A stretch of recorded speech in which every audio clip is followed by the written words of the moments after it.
ভগবানের একটি বাহন ছিল। ভগবান শ্রীকৃষ্ণ রথপরি রথকে বাহন করে তিনি চলেছেন। রঘুপতি রাজি বলেছেন রামচন্দ্র তিনি অশ্ব পিঠে আরোহণ করেছেন। তো কলিযুগে ভগবান কোন বাহনের দ্বারা তিনি গতাগতি করবেন?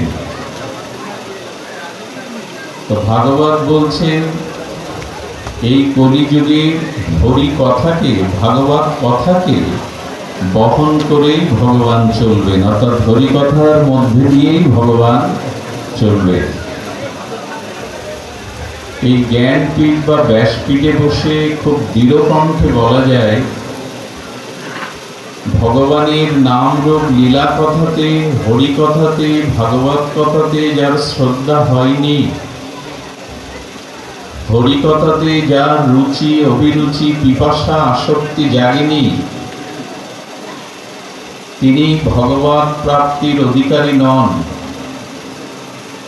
আজ পর্যন্ত পৃথিবীতে যত সাধকগণ, মহন্তগণ, সিদ্ধগণ এসেছেন, হরিনাম হরিকথা ব্যতীত জগতে তাদের প্রেম ভক্তি প্রাপ্তি একজনেরও হয়নি। খুব দৃঢ়কণ্ঠে কথাটি বললাম।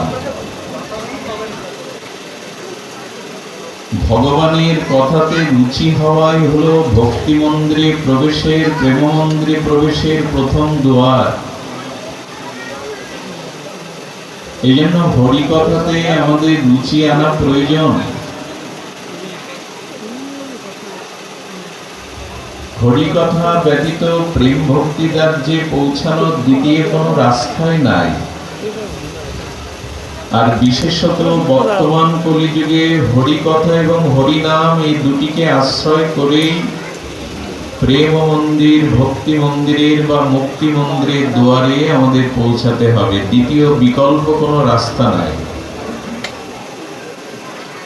এই জন্য ভগবান বলছেন শ্রীনান্ত শকতা কৃষ্ণ পূর্ণ শ্রবণ কীর্তন এবং অমল পুরাণ সর্ব বেদান্ত সার। শ্রীমদ্ ভাগবত বললেন পিবত ভাগবত। এই সর্ব বেদান্তে,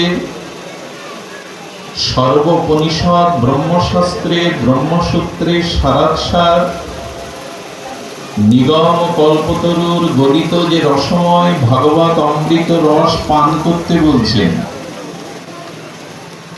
কারণ পানীয় বস্তু সঙ্গে সঙ্গে ক্রিয়াশীল হয়।